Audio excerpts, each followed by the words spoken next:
नमस्कार, बहुत स्वागत। मैं हूं आपके साथ राधिका चौधरी और आप देख रहे हैं खास मुलाकात। देखिए, राजस्थान की बात कर रहे हैं। अगर हम राजस्थान की प्राचीन संस्कृति की बात करें, पशुपालन और खासकर गाय पालना हमारी संस्कृति की पुरानी धरोहर रही है।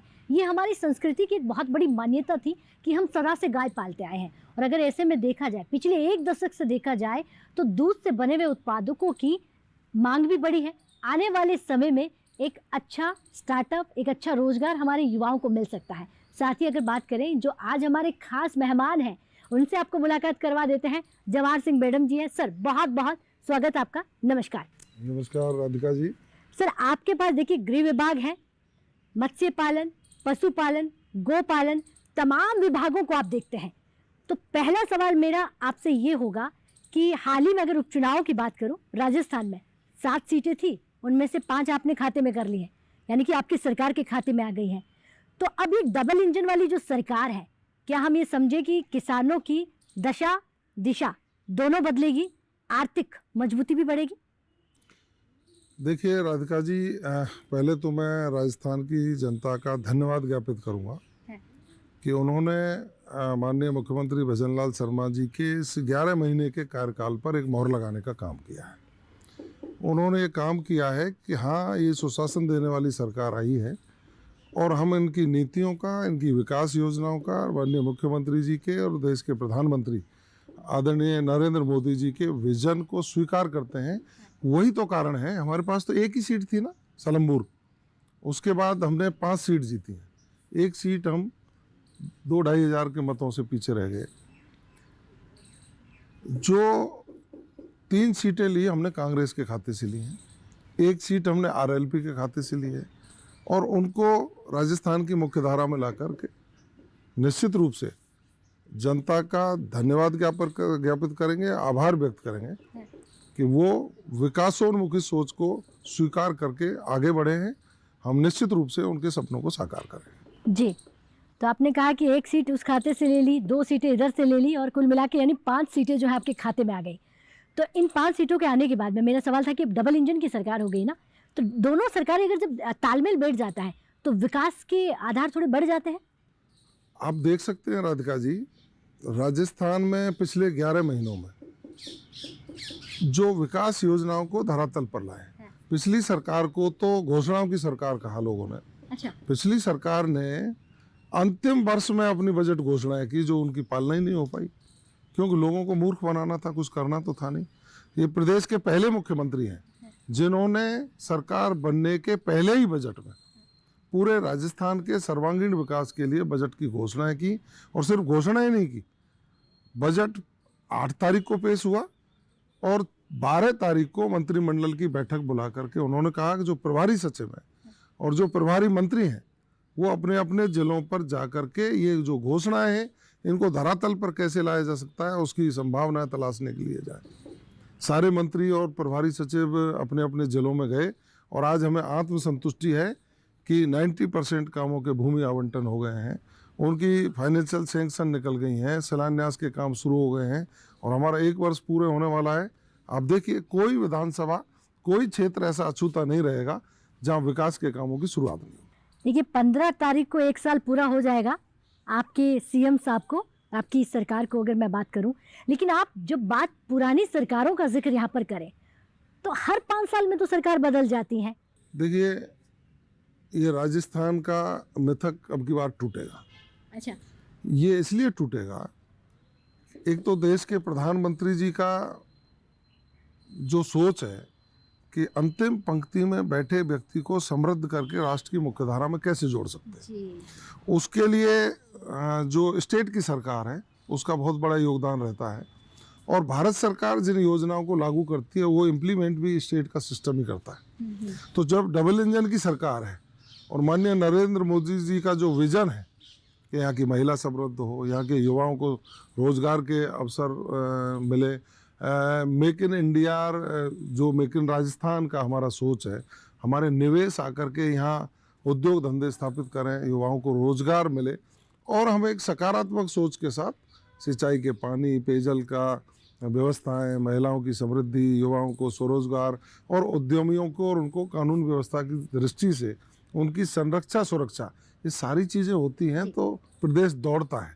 और यही कारण है कि प्रदेश के मुख्यमंत्री जी ने राजस्थान को स्वर्णिम राजस्थान बनाने का संकल्प लिया है। और 2047 में जब देश विकसित देशों की श्रेणी में आएगा, जैसा माननीय मोदी जी का सपना है, तो राजस्थान की उसमें अहम भूमिका होगी। अच्छा, तो आपने कहा कि रफ्तार जो है वो राजस्थान की थोड़ी बढ़ गई है, यानी कि हम समझ लें कि मेट्रो की बराबर वो रेस में राजस्थान आ रहा है। अच्छा सर, आपके पास गृह विभाग है, ग्रामीण इलाकों में पुलिस व्यवस्थाओं को मजबूत करने के लिए आपके विभाग द्वारा क्या क्या योजनाएं बनाई गई है? देखिए राधिका जी, आप तुलनात्मक अध्ययन करिए। आज से 11 महीने पहले यहाँ कांग्रेस की सरकार थी, पूरे राजस्थान में एक भयावह स्थिति थी। कई महिलाओं के साथ बलात्कार हो रहे थे, और तो और मुख्यमंत्री जी की नाक के नीचे जयपुर में रोटी मांगती हुई महिला के साथ एम्बुलेंस में रेप हो जाए, टोडा भीम में एक बच्ची के साथ दुराचार हो जाए और उसको कुएं में डाल दिया जाए, अलवर में एक बच्ची के साथ जिस तरह की भीभत्स घटना हुई, आप उदयपुर की घटना देख लें, आप जोधपुर की घटना देखें। राजस्थान में चारों ओर किसान आत्महत्या कर रहे थे और लिख रहे थे कि अब सरकार के गलत नीतियों के कारण उनकी जो नीतियां हैं वो फिट नहीं बैठती, कर्ज में डूबे जा रहे हैं, उस कारण से हम आत्महत्या कर रहे हैं। आज हम उसका अध्ययन करेंगे तो ये देखेंगे उस समय पेपर लीक माफिया, उसमें सरकार के मंत्री शामिल थे, बड़े बड़े ओहदे पर रहने वाले लोग उसमें शामिल थे। पेपर लीक माफिया का इस तरह से मकड़जाल हो गया था कि आरपीएससी से लेकर के जो भी है 19 पेपर हुए, 17 लीक हो गए। आज हम समीक्षा करेंगे 11 महीने की, संगठित अपराध में कमी हुई है। पेपर लीक माफिया को जेल में पहुंचाने का काम किया, 150 से ज़्यादा लोगों को हमारी सरकार ने जेल में पहुंचाने का काम किया। आज जो पेपर हो रहे हैं, कम से कम गरीब का बेटा ये महसूस कर रहा है कि हाँ मैं तैयारी करूँगा, मैं पढ़ाई करूँगा तो अच्छे नंबर आएंगे तो मेरा सिलेक्शन निश्चित रूप से होगा। पहले तो ये सोचते थे मैं 2 बीघे खेत गिरवी रख के पेपर खरीद लूँगा तो मैं अफसर बन जाऊँगा, कहीं मेरी नौकरी मिल जाएगी। यहाँ जो ड्रग माफिया था उस पर कड़ा प्रहार किया है, वो राजस्थान छोड़ के भागे हैं और पुलिस हमारी पीछा करके उनको अंदर डालने का काम कर रही है। महिला अपराध में कमी आई है और स्वच्छंद रूप से आज राजस्थान का व्यक्ति ये महसूस कर रहा है कि निश्चित रूप से कानून व्यवस्था सुदृढ़ हुई है। कहीं कोई छोटा मोटा अपराध घटित होता है तो हमारी वही पुलिस है जो कांग्रेस के राज में पुलिस पिटती थी, मनोबल डाउन होता था। आज पुलिस का मनोबल अप हुआ है, अपराधी के खिलाफ कड़ा प्रहार करके कानून व्यवस्था सुदृढ़ करने का काम हमने किया है। जी बिल्कुल, कानून व्यवस्थाएं मजबूत होगी तभी राजस्थान को हम कह सकते हैं, क्योंकि देखिए राजस्थान की बात कर रहे हैं, आपको याद होगा कि राजस्थान को पहले कैसे देखा जाता था। आज राजस्थान भी उन्हीं लिस्ट में आगे आ गया है जहां हम बाकी राज्यों का जिक्र करते हैं। लेकिन उम्मीद करते हैं कि 11 महीनों में अगर आपने आंकड़े गिनवाए हैं, जो काम करने की रणनीति आपने बताई है, तो अभी तो आपके पास पूरा समय पड़ा है, जितना काम करना हो करके दिखाइएगा। लेकिन अगर बढ़ते साइबर अपराधों की बात करें, बढ़ते साइबर अपराधों को महिलाओं के खिलाफ हिस्सा रोकने के लिए आपकी सरकार की रणनीति क्या है? बड़ा महत्वपूर्ण हो जाता है कि महिलाओं की किस तरह से हम सुरक्षा कर रहे हैं। बहुत अच्छा आपने प्रश्न किया है। एक हैकाथॉन फर्स्ट की थी यहाँ राजस्थान पुलिस ने, और हैकाथॉन फर्स्ट हुई तो उसमें माननीय मुख्यमंत्री जी, मैं और यहाँ के आला अधिकारी पुलिस के सब थे, पूरे राजस्थान भर के। उसमें जब आंकड़ा देखा तो देश के जितना भी साइबर का अपराध हो रहा है उसका 18% मात्र डीग जिले में होता था, और उस डीग जिले से मैं आता हूँ, गृह विभाग का जिम्मा मेरे पास है। 18% पूरे देश के अपराध का डीग जिले में होता था। अच्छा, माननीय मुख्यमंत्री जी ने सख्त निर्देश दिए कि साइबर अपराध के खिलाफ हमको एक मिशन मोड में काम करना है। तो भरतपुर के जो अधिकारी हैं उन्होंने ऑपरेशन एंटीवायरस चलाया, साइबर अपराधी के खिलाफ कड़ा प्रहार किया हमने, और आज वो घट करके 4% पर आ गया। 18 से 4% पे ला गया। अच्छा, हमने साइबर अपराध के खिलाफ योजना बना करके कार्रवाइयाँ की हैं। आज देखिए साइबर अपराधी, कई लोगों को आत्महत्या करनी पड़ी जी बिल्कुल, कि उनको ये लोग वायरल कर देंगे और वायरल करने की धमकी दे करके उससे पैसे मांगने का काम, नए नए तरीके, खातों से पैसा ट्रांसफ़र कर लेना, उसको उपयोग में लेना। और एक तरह से आप देखिए कांग्रेस के राज में तो उन लोगों का संरक्षण था, और तभी तो एक जिला मात्र छोटा सा 3 विधानसभा का वो 18% अपराध पे पहुंच गया। आज वही पुलिस है ना, पुलिस का मनोबल मजबूत किया है। प्रदेश के मुखिया की सोच मालूम है कि वो अपराध के खिलाफ है, इसीलिए पुलिस ने कड़े प्रहार किए। 18 से हम 4 पर आ गए और पूरे राजस्थान में साइबर अपराध के खिलाफ नई तकनीकी हमने 27 प्रदेशों के एक्सपर्ट बुलाए थे हैकाथॉन फर्स्ट में। वहाँ स्ट्रेटेजी बना करके पूरे राजस्थान में काम कर रहे हैं और साइबर अपराध की दर कम से कम हो, समूल नष्ट हो, इस योजना के तहत कई जगह हमने पद सृजित किए हैं। वहाँ डिप्टी स्तर के अधिकारियों को बैठाने का काम किया है। नई तकनीकी ला करके साइबर अपराधी की ट्रैकिंग करने का काम हमने शुरू किया है और 1930 एक नंबर जारी किया। कहीं किसी के साथ कोई ठगी होती है, कोई होता है तो 1930 पे वो कॉल करें, हमारी पुलिस की टीम तुरंत पहुंचती है और अपराधी को गिरफ्तार करती है।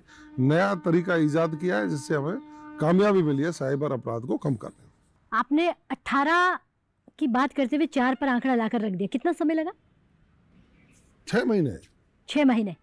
और ये जो 19-30 जो आप नंबर बता रहे हैं, समय लेती है? मैं करके देखूंगी तो तुरंत? नहीं, आप तुरंत करिए, तुरंत कोई समय नहीं लेती। अच्छा, आपने कहा कि राधिका जी हमने 19-30 एक नंबर जारी कर दिए गए हैं कि कोई भी अपराध हो आप फ़ोन लगाइए, तुरंत आपको मदद मिलेगी। ये मदद पहुंचने में बड़ा समय लग जाता है। बहुत सारे नंबर जारी सरकारें करती हैं, लेकिन मदद आते आते सारे अपराध हो जाते हैं। देखिए राधिका जी, हमने वही तो सिस्टम इम्प्रूव किया है। अच्छा। पहले की जो सरकारें थी नंबर जारी कर देती थी, रिंग बजती रहती, बोलता ही नहीं था कोई। ये 1930 पे कॉल करोगे तुरंत उसको पिक होगा, आप लाइन में होंगे तो दूसरा ऑपरेटर उसको पिक करेगा और तुरंत जिस जिले में घटना घटित हुई है उसके अधिकारी को वो रेफ़र करते हैं और तुरंत वहाँ की जो हमारी टीम है वो टीम जा कर के उस अपराध पर अंकुश लगाने का, अपराधियों को तुरंत गिरफ्तार करने का, लोकेशन पर जा कर के। भाई 1930 कॉल हुआ और लोकेशन कहाँ बोली, उस लोकेशन पर जा कर के कार्रवाई करती है। एक्टिव किया है हमने सिस्टम को और एक्टिव करके तुरंत डिलीवरी हो, जनता को राहत मिले, ये प्रयास हमारी सरकार कर रही है। बिल्कुल, बहुत ही बेहतर प्रयासों के बारे में आप बता रहे हैं। उम्मीद करते हैं कि जितनी भी हमारी जनता आपको सुन रही है, पूरा हिंदुस्तान आपको देख रहा है, तो वो सोचेगा कि अब भारत की तस्वीर जो है कहीं ना कहीं राजस्थान को अगर देखा जाए तो वो बदलती हुई दिखाई दे रही है। अब वक्त हो गया एक छोटे से ब्रेक का। ब्रेक के बाद 4 हाजिर होते हैं, आप कहीं मत जाइए।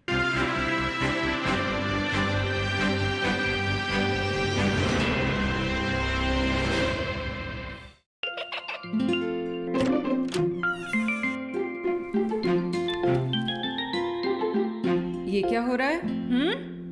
काशवी, इतने कम मार्क्स?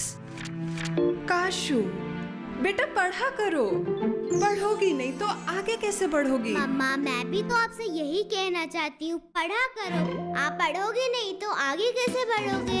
मतलब? वो देखो। सिर्फ बैक पर छपा ऑर्गेनिक नहीं, ऑर्गेनिक का निशान पहचानिए। पीजीएस ऑर्गेनिक का ये लोगो उन किसानों की पहचान है जो आज भी परंपरागत विधि से रसायन मुक्त खेती कर आपके लिए शुद्ध फसल उपजा रहे हैं। अब समझे मम्मा, अगर मैं प्योर ऑर्गेनिक फूड नहीं खाऊंगी तो अच्छे मार्क्स कहाँ से लाऊंगी? अच्छा बच्चों, जैविक खेती की इस मुहिम को आगे बढ़ाइए, शुद्ध ऑर्गेनिक अपनाइए।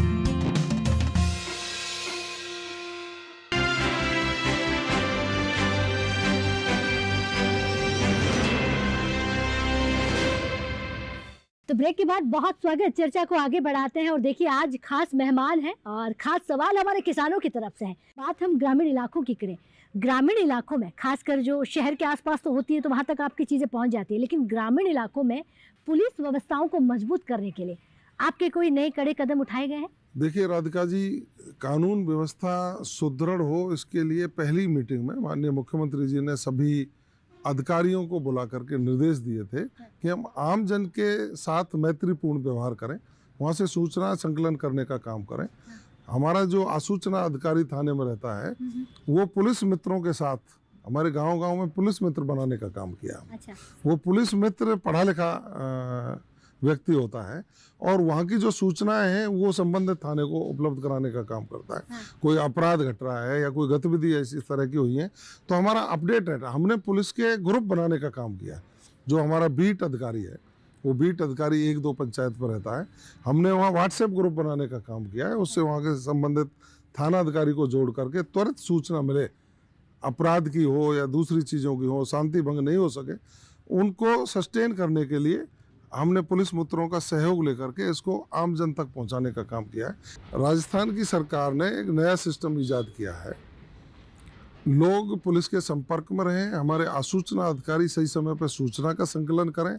हमने पुलिस मित्र व्यवस्था को लागू किया है। गांव में जो नए पढ़े लिखे लोग हैं, नौजवान लोग हैं, जो अपनी टेक्नोलॉजी जानते हैं, उनको पुलिस मित्र बना करके हमने ये सिस्टम लागू किया है कि वो पुलिस के संपर्क में रह करके वहाँ घटने वाली घटनाओं या लोगों को अवेयर करने का काम करें।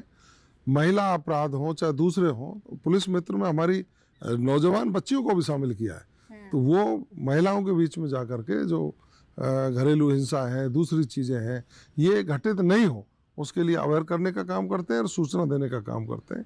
हमने बीट स्तर पर ग्रुप बनाने का काम, मैं राजस्थान के 25 जिलों में जा चुका हूँ, पुलिस अधिकारियों को बैठक करके मैंने समीक्षा की है। आज पुलिस गांव की गली तक पहुंच करके वहाँ बीट इंचार्ज का नंबर, जिससे कोई घटना घटित हो उस पर नंबर पर चली जाए, व्हाट्सएप ग्रुप बना करके उस सूचना को आदान प्रदान करने का काम, दुरुस्त करने का काम हमने किया है। हम थानों के उन्नयन के लिए नई तकनीक ईजाद करके उनके लिए अलग से बजट आवंटन करके उनको भी इम्प्रूव करने का काम कर रहे हैं। अच्छा देखिए, राजस्थान में अपराध दर को कम करने के लिए आपने कहा कि बहुत सारे काम किए हैं। सबसे महत्वपूर्ण हो जाता है कि हम इसमें जागरूकता कैसे लेकर आए। जब जागरूक होगा तो ही वो आपकी तमाम जितनी भी चीज़ें हैं उसका फ़ायदा ले पाएगा। तो उसके लिए क्या काम कर रहे हैं? हाँ, हमारे जो स्कूल हैं, कॉलेजेज हैं, उनमें हमारी जो महिला पुलिस अधिकारी हैं, वो चूँकि देखिए, आप देखिए, ये सीनियर सेकेंडरी की जो कक्षाएं हैं, ये एक टर्निंग पॉइंट होता है व्यक्ति के निर्माण का। तो अपराध से कैसे बचा जा सके। आज हम कई बार सुनते हैं कि लड़कियों को बेला फुसला लिया, फला व्यक्ति ने मोबाइल पर इस तरह की पोस्ट डाली, वो चीज़ें हैं। इनको अवेयर करने के लिए हमारे पुलिस अधिकारी इन क्लासेज में जा कर के नौजवान बच्चे बच्चियों को अवेयर करने का काम करते हैं और ये भी आग्रह करते हैं कि आप अपने माता पिता से, अपने संरक्षक से मैत्रीपूर्ण व्यवहार करके चलिए, जिससे आप जो अनजाने में घटित होने वाली घटनाएं उनसे बचा जा सकता है। आप मजबूत रह कर के काम करें। इस तरह की हमने योजनाएं इस राजस्थान में लागू की हैं और हमें संतुष्टि है, हम काफ़ी स्तर तक कामयाब भी हो पाए। जी, बहुत सारे विभाग आपके पास हैं, तो गोपालन पर आ जाता है, क्योंकि देखिए सर के पास गोपालन का विभाग भी है और बहुत महत्वपूर्ण है। राजस्थान की बात कर रहे हैं। गोपालन के क्षेत्र में किसानों और पशुपालकों को आत्मनिर्भर बनाने के लिए क्या क्या योजनाएं चल रही हैं? देखिए राधिका जी, हम आज जो राजस्थान में बैठे हैं, ये भारत का एक प्रदेश है और भारतीय संस्कृति को हम देखेंगे निश्चित रूप से, चाहे भगवान श्री कृष्ण के ज़माने से देखें, भगवान देवनारायण जी को देखें, भगवान श्री कृष्ण भी गाय पालने का काम करते थे। और मैं देखता हूँ, कई कहानियाँ सुनता हूँ, पढ़ता हूँ, और मैंने जब से याददाश्त संभाली है, पशुधन, एनिमल करेंसी, इसके पीछे हम कंसेप्ट देखेंगे, क्योंकि ये भारत कृषि प्रधान देश है और कृषि प्रधान देश में हमारा किसान है, वो कृषि कार्य करता है, पशुपालन करता है और उसके एक दूसरे के ऊपर वो निर्भर है। कृषि में हम चारा उगाएंगे, उसको पशु खाएगा और पशु खाएगा तो वो दूध उत्पादन करेगा और दूध जब देगा तो उससे घी बनेगा, दूसरी चीज़ें बनेंगी, छाछ बनेगी, बाकी चीज़ें बनेंगी और दूध को बेच करके हम अपनी आर्थिक स्थिति को मजबूत करने का काम करेंगे। तो पुराने समय में तो लड़की की जब शादी होती थी तो कन्यादान के रूप में भी गाय देते थे लोग। जी जी, याद है मुझे। वो आपको याद है तो निश्चित रूप से मैं समझ सकता हूँ कि ये व्यक्ति की आय को बढ़ाने का एक बहुत बड़ा स्रोत था और उसको सस्टेन करने के लिए मैं आभार व्यक्त करूँगा प्रदेश के मुख्यमंत्री आदरणीय भजन लाल जी का और देश के प्रधानमंत्री आदरणीय नरेंद्र मोदी जी का, कि उन्होंने एनिमल हस्बेंड्री को बढ़ावा देने के लिए बहुत योजनाएं लागू की हैं और उसी का कारण है कि आज IIT करके लोग पशुपालन पर ध्यान दे रहे हैं, डेयरी खोलने पर ध्यान दे रहे हैं, एनिमल हस्बेंड्री पर काम कर रहे हैं। तो कोई सरकार आई है ना जो हमारे किसान को, मजदूर को, पशुपालक को सुविधाएं दे करके उनको मजबूत करने का काम कर रही है। आप देखिए NLM में भारत सरकार किसानों को मदद करने का काम करती है, उनको पशु खरीदने की सहायता देने का काम करती है, टीकाकरण के काम करती है। एक ग्रुप बना करके वो अपनी आय बढ़ाने का काम कर सकते हैं। कोई सेल्फ हेल्प ग्रुप है तो उसको विशेष सहायता देने का काम किया जाता है। आज राजस्थान की सरकार ने पशुपालकों के लिए हम गाय की बात कर रहे हैं तो अनुदान के लिए 10% की बढ़ोतरी प्रदेश के मुख्यमंत्री आदरणीय भजनलाल शर्मा जी ने की है। अनुदान की बढ़ोतरी के साथ उन्होंने कहा कि जो कोई व्यक्ति गौशाला खोलेगा, पंचायत स्तर पर खोलेगा, नंदीशाला खोलेगा, उसके लिए 10 लाख से लेकर के 20 लाख रुपए तक की सहायता, 1 करोड़ रुपए तक की सहायता सरकार देने को तैयार है। उससे वो बायोगैस प्लांट लगाएं, उससे दूध उत्पादन करें, दूध उत्पादन करके डेयरी की स्थापना करें, डेयरी के उसके उत्पाद। आज हमारी गौपालन विभाग राजस्थान में अलग से डिपार्टमेंट है, शायद और किसी प्रदेश में हो, लेकिन राजस्थान में पशुपालन के अलावा गौपालन डिपार्टमेंट अलग से है, उसका डायरेक्टरेट अलग से है, उसका ऑफिस अलग से है। और हम गौपालकों को मजबूत करने के लिए, उनकी आर्थिक स्थिति मजबूत करने के लिए प्रदेश के मुख्यमंत्री जी ने गोपाल कार्ड योजना चालू कर दी। उस गोपाल कार्ड में हम 1 लाख रुपए तक का ऋण बिना ब्याज के देंगे। अच्छा। गाय पालने वाले व्यक्ति को। अभी राष्ट्रीय दूध दिवस गया है परसों के दिन। उस अवसर पर जो उन्नत हमारे पशुपालक हैं, उन्नत किस्म के हैं, जो नई तकनीकी इजाद करके अपने रोजगार का सृजन का काम करते हैं, उनको सम्मानित करने का काम किया है हमने। जी। लाखों रुपए के चेक वितरित किए हैं। इसलिए किए हैं कि किसान की स्थिति मजबूत हो। ये माननीय अटल बिहारी वाजपेयी साहब के बाद पहली सरकार है माननीय नरेंद्र मोदी जी की, जिन्होंने किसान को मजबूत करने का काम किया है। आप देख लीजिए, मानव का कार्ड तो हमने हेल्थ कार्ड देखा था, लेकिन कभी मृदा स्वास्थ्य कार्ड हमने सुना नहीं था। नरेंद्र मोदी जी ने मृदा स्वास्थ्य कार्ड यही राजस्थान से उसकी शुरुआत की कि किस मिट्टी में कौन सा खाद देना है, कौन सी चीज देनी, वो करने का काम किया। बिल्कुल। उन्होंने नीम कोटेड यूरिया देने का काम किया, जिससे यूरिया हम डालने से जो यूरिया की कालाबाजारी होती थी, दूसरे फैक्ट्रियों में काम आता था, उस पर प्रतिबंध लगाया, आज किसान के काम आता है, उर्वरकता उससे बढ़ती है। इन सारी चीज़ों को हम एक समेकित करेंगे तो आज प्रदेश की और देश की सरकार किसान को, गौपालक को मजबूत करने का काम कर रही है। जी। गोचर भूमि और चारागाहों के संरक्षण के लिए आपकी सरकार क्या कर रही है? बहुत अच्छा प्रश्न है राधिका जी आपका। हमारे गांव में जो गोचर भूमियां थी वो इसीलिए थी, हमारा जो किसान पशु पालता है वो उसको जब खोल देगा तो गोचर भूमि जा कर के अपना चारा, अपना पेट भरने का काम, भ्रमण करने का काम करेंगे। हम यदि एक रिपोर्ट के आधार पर बात करेंगे तो अधिकतर गांवों में गोचर भूमियों पर अतिक्रमण कर लिए लोगों ने या किसी दूसरे प्रयोजन में लिए गए हैं। हमारी अभी एक चर्चा हुई है फौरी तौर पर, माननीय मुख्यमंत्री जी से हम आग्रह करेंगे कि गोचर भूमियों को का संधारण करने के लिए मनरेगा है, दूसरी योजना है, उनमें करके पानी की खेल बना करके कुछ छायादार व्यवस्थाएं, टिन शेड आदि करके हमारी जो ग्रामीण स्तर पर गौशाला चलाने का हमारा जो एक कंसेप्ट है उसको हम पूरा कर सकते हैं। अभी ये चर्चा है, आगे हम अमली जामा पहनाने के लिए सक्षम स्तर से हमें अनुमति मिलेगी तो निश्चित रूप से आगे बिल्कुल इस चर्चा पर काम हो, क्योंकि गोचर भूमि को लेकर काफी बार हमारे किसानों के सवाल ही आते हैं। बहुत बहुत धन्यवाद राज्य मंत्री जी आपका कि आपने अपना कीमती समय दिया और जनता को बताया कि आने वाले समय का रोड मैप क्या है, उनके लिए नया कुछ क्या कुछ ला सकते हैं और कितनी चीजें 1 साल में आपने ठीक की है। बहुत बहुत धन्यवाद आपका। आप देखते रहिए खास मुलाकात।